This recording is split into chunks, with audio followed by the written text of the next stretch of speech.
a rescue helicopter has crashed near the world's longest zipline in the UAE, killing its crew. The Augusta 139 helicopter was on a rescue mission at Double Blaze, a mountain in the Ras Al Khaimah Emirate, when it came down on Saturday. The country's National Search and Rescue Center said 4 people had died.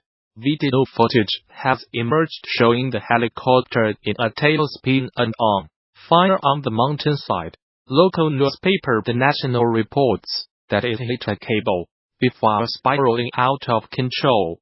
Tourism authorities told local media they could not comment on the matter while an investigation, ordered by Sheikh Saud bin Sakr al-Qasimi, the ruler of Ras Al Khaimah, was ongoing.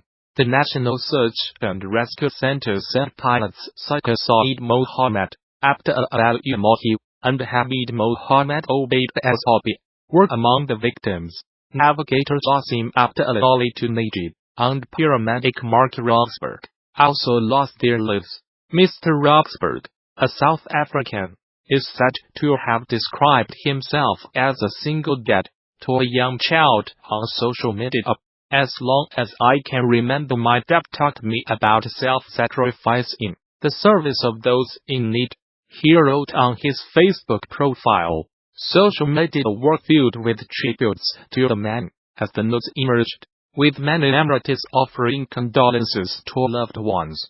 The world's longest zipline opened at Double Blaze in February in Torre Verde, which runs the tour 83千米1 76-mile-long adventure experience, confirmed it was closed in a statement online.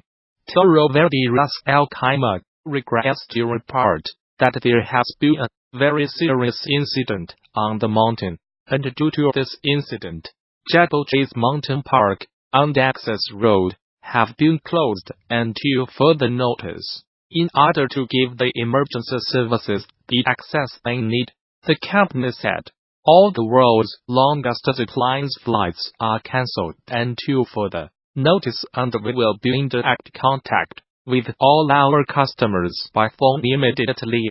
The United States military says it has killed 62 fighters from the Islamist group Al-Shabaab in 6 airstrikes in Somalia. 4 airstrikes on Saturday killed 32 militants, and a further 2 on Sunday killed 28. It said in a statement, these were the deadliest air attacks in Somalia since November 2017, when the United States said it had killed 100 militants. Somalia has seen a sharp increase in the number of airstrikes and casualties since President Donald Trump took office in the United States in January 2017.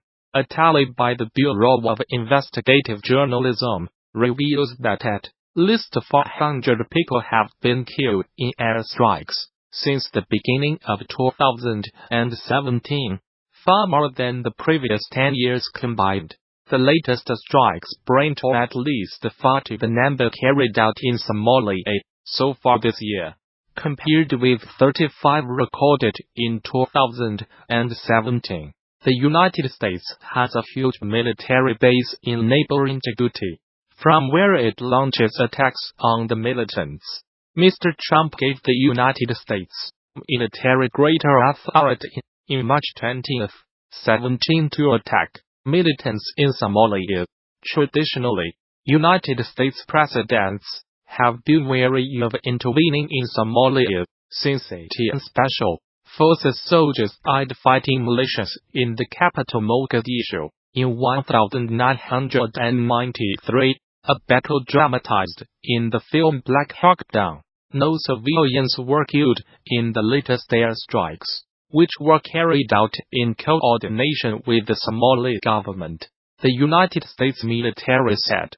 Alongside our Somali and international partners, we are committed to preventing Al-Shabaab from taking advantage of safe havens from which they can build capacity and attack the people of Somalia. The United States Africa Command said Al-Shabaab, which is linked to Al-Qaeda, has not yet commented on the latest strikes.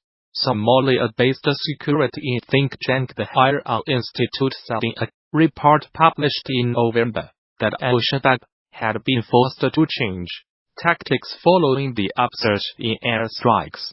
The institute said the group was now conducting fewer mass attacks on military bases, but attacks on government offices and businesses which refused to pay its taxes had increased markedly.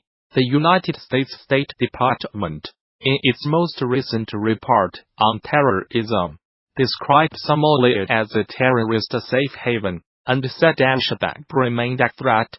Despite suffering setbacks, the group retained control over large parts of the country and the ability to carry out high-profile attacks using suicide bombers, explosive devices, mortars, and small arms. The report added, a popular tourist attraction has become the latest Chinese company to show solidarity with Huawei's chief finance officer, Meng Wanzhou, who was arrested in Canada on 1 December.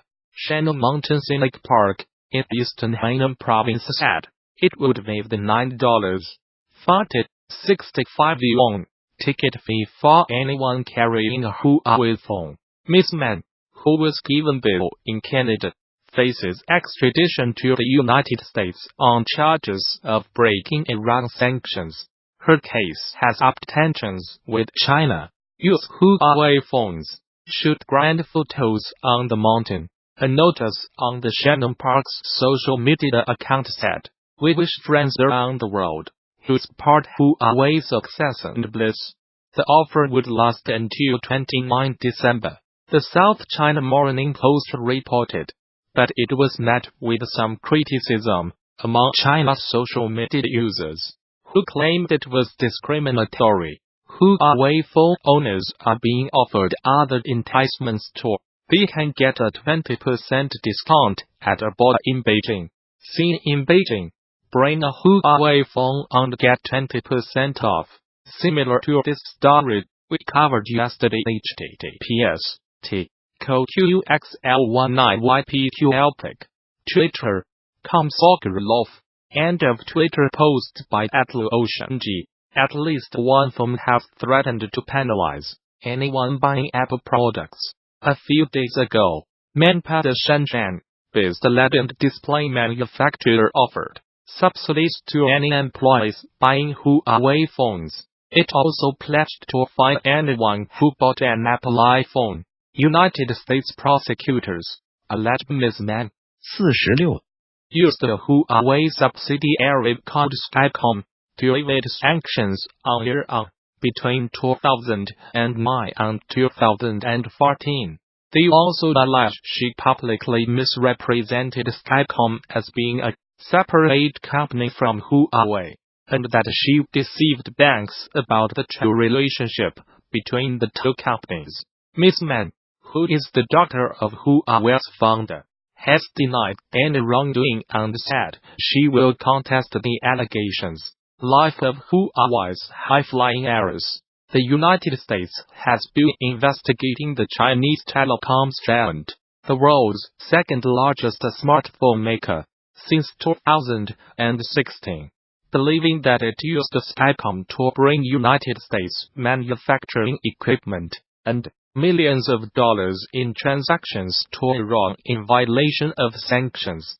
Ms. Mann's detention comes amid an increasingly acrimonious trade dispute between Washington and Beijing. China is angry at her detention, saying she has not violated any laws. Beijing has threatened severe consequences unless Canada releases the executive. Since her arrest, 2 Canadians, a former diplomat and a businessman, have been detained in China on suspicion of harming national security. United States President Donald Trump said last week that he might intervene in the United States Justice Department's case against Ms. Mann if it would serve national security interests. I'll help achieve a trade deal with China if I think it's good for what will be certainly the largest trade deal ever made, which is a very important thing. What's good for national security? I would certainly intervene if I thought it was necessary, he told Reuters news agency. Canada reacted by urging Mr. Trump not to politicize the situation. Our extradition partners should not seek to politicize the extradition process or use it for ends other than the pursuit of justice, Foreign Minister Chrystia Freeland said.